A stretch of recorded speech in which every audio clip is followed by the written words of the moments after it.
Alors, nous sommes ravis de vous accueillir dans le cadre de Parole de Pro, nouveau format proposé par le Cariforef Occitanie. Parole de Pro donne la parole aux professionnels pour présenter des projets, des expérimentations et actions innovantes pour mieux appréhender les nouveaux enjeux de la formation qui ont transformé de manière significative l'écosystème de la formation. Cette collection de visioconférences flash permet de découvrir des initiatives innovantes et des bonnes pratiques menées en Occitanie et de proposer un autre regard sur vos pratiques. Alors aujourd'hui, c'est Laurie Waterloo qui est chargée de mission formation et gestion administrative au sein de Mine de Talent qui va témoigner et nous présenter sa stratégie d'évolution de l'offre de formation. Bonjour Laurie Waterloo. Bonjour. Alors, est-ce que vous pouvez en quelques mots vous présenter et surtout présenter Mine de Talent qui a une spécificité puisque c'est une scope. Oui. Donc, en fait, Mine de Talent, c'est une coopérative d'activité basée sur Alès. En fait, nous accompagnons des porteurs de projets qui souhaitent développer leur activité sous notre numéro ciré. Donc, nous accompagnons à peu près 170 entrepreneurs. Et parmi ces entrepreneurs, nous avons 47 formateurs qui font partie de notre organisme de formation, donc notre pôle formation. Donc, on accompagne ces formateurs dans le suivi administratif de leur formation, au niveau des plateformes de gestion et de l'accompagnement du respect du cadre légal aussi, comme Calliope par exemple. Alors maintenant, justement, est-ce que vous pouvez nous présenter un petit peu plus en détail les profils des formateurs que vous accompagnez?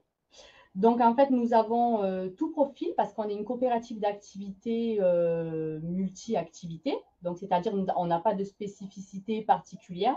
On accompagne diverses activités. Donc, au niveau de nos formateurs, c'est le même format.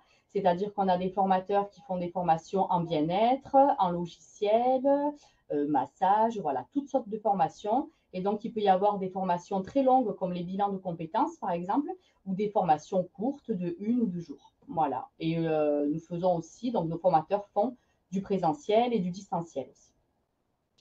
Alors, avant de rentrer dans le vif du sujet, est-ce que vous pouvez en quelques mots nous préciser comment se traduit l'accompagnement des formateurs du pôle formation?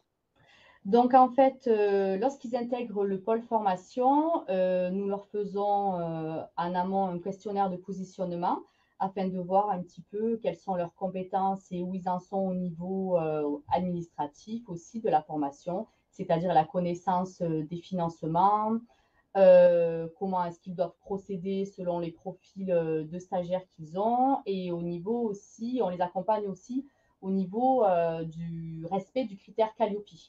Voilà, donc en fait, et là, nous sommes en train de mettre en place des ateliers, donc c'est-à-dire que chaque formateur qui intégrera le pôle formation aura un parcours à faire, un parcours dans lequel il y a par exemple un module sur Calliope, un module sur les financements et aussi un module sur comment on applique toutes ces procédures qui sont faites à Mine de Talent au niveau de nos formateurs. C'est-à-dire qu'on a un process qui est mis en place et en fait, on apprend à nos formateurs à respecter ce process chez nous.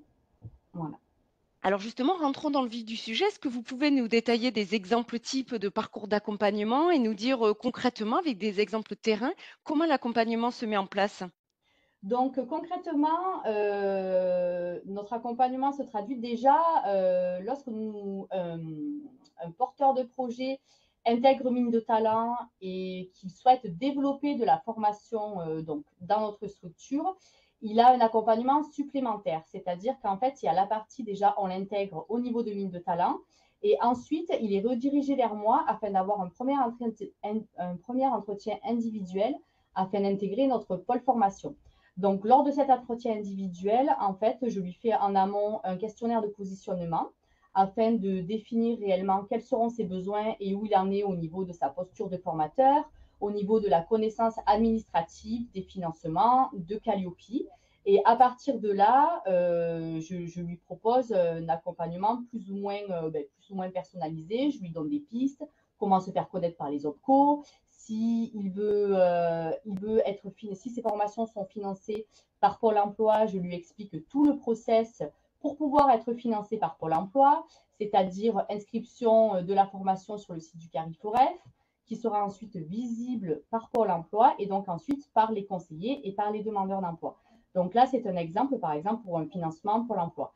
Ensuite, quand on a fait ce rendez-vous, donc pendant ce rendez-vous aussi, j'explique un petit peu la dynamique du pôle formation à ce nouveau formateur, parce que nous, en fait, on a une dynamique particulière qu'on est en train de mettre en place. On a changé notre modèle, si vous voulez, d'organisation, c'est-à-dire qu'avant, si vous voulez, tout était plus ou moins porté par une seule personne, par une ou deux personnes qui s'occupait un petit peu de tout ce qui est Calliope, de tout ce qui est gestion des plateformes. Et maintenant, on essaye de mettre en place en fait des groupes de travail. Donc, c'est-à-dire les formateurs font partie de groupes de travail qui travaillent par thématique. Calliope, la visibilité, le modèle économique, voilà, un petit peu tout ça. Et donc, en fait, j'explique tout ça aux formateurs pour qu'ils sachent un petit peu en quoi ça va consister, faire partie du pôle formation de mine de talent, parce que du coup, voilà, c'est un modèle assez particulier. Et suite à ce rendez-vous, donc le formateur est intégré ou pas, c'est-à-dire par exemple, si j'ai quelqu'un qui souhaite faire de la formation, mais qui n'a aucune expérience en tant que formateur et qui n'a pas fait de formation de formateur, par exemple, je l'incite à faire une formation de formateur avant d'intégrer mine de talent. Voilà. Si cette personne-là a assez d'expérience ou a fait une formation de formateur, il est intégré et ensuite dirigé vers des ateliers qu'on est en train de mettre en place, qui seront mis en place à partir de septembre. Donc, durant ces ateliers, il y aura un module sur Calliope, un module sur les financements et aussi un module sur comment est organisé le pôle formation de mine de talent, toute cette dynamique de groupe. Et cette dynamique de groupe leur permet aussi de monter en compétences et d'interchanger un petit peu sur leurs pratiques. Voilà. Alors, il est trop tôt pour faire un bilan aujourd'hui puisque les ateliers vont se mettre en place, mais est-ce que pour terminer, vous pouvez nous partager un peu les perspectives de votre stratégie de développement de votre offre? Oui. Donc, en fait, au niveau des perspectives de développement de l'offre, déjà, j'incite de plus en plus les formateurs à se rendre visibles sur les différentes plateformes, comme Emploi LR, le Cariforef, de faire fonctionner voilà, leurs réseaux sociaux, de se faire connaître au niveau des OPCO aussi, des entreprises, des organismes de formation aussi, parce qu'on a des formateurs qui font de la sous-traitance. Donc, pour eux, c'est intéressant de se faire connaître, voilà, par d'autres organismes de formation pour travailler pour eux. Ensuite aussi, nous sommes à la recherche d'une plateforme de digitalisation. En fait, non, nous avons déjà une plateforme de digitalisation qui s'appelle Moodle et sur lesquelles les formateurs peuvent monter des formations digitales. Et nous sommes aussi à la recherche d'une plateforme de gestion administrative de la formation. Parce qu'à l'heure actuelle, nous n'en avons toujours pas. Et donc, c'est-à-dire que pour le contrôle qualité, ça devient quand même assez lourd parce qu'il y a énormément de contrôle qualité, de documents obligatoires et tout ça. Et donc, en fait, cette plateforme nous permettrait d'être plus réactif et d'être plus sécure au niveau du contrôle de la qualité des formations et au niveau du suivi des offres de formation. C'est-à-dire que quand un formateur vendra une formation, il y aura tout le suivi de cette action de formation qui pourra se faire sur cette plateforme. Donc, du coup, ça permettra à tout le monde d'avoir plus de temps de développer son activité et de plus travailler sur son offre de formation et sur voilà, le développement de leur formation plutôt que de passer beaucoup de temps au niveau administratif. Voilà, donc là, c'est un de nos prochains objectifs.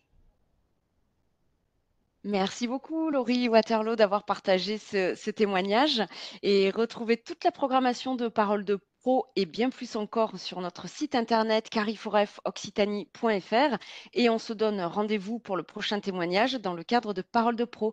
Merci encore, Laurie. Merci à vous. À très bientôt. Au revoir. Alors, Bon, ça a été. J'ai eu oui, l'impression oui, d'être partie dans tous les sens. non, non, non, non, sur la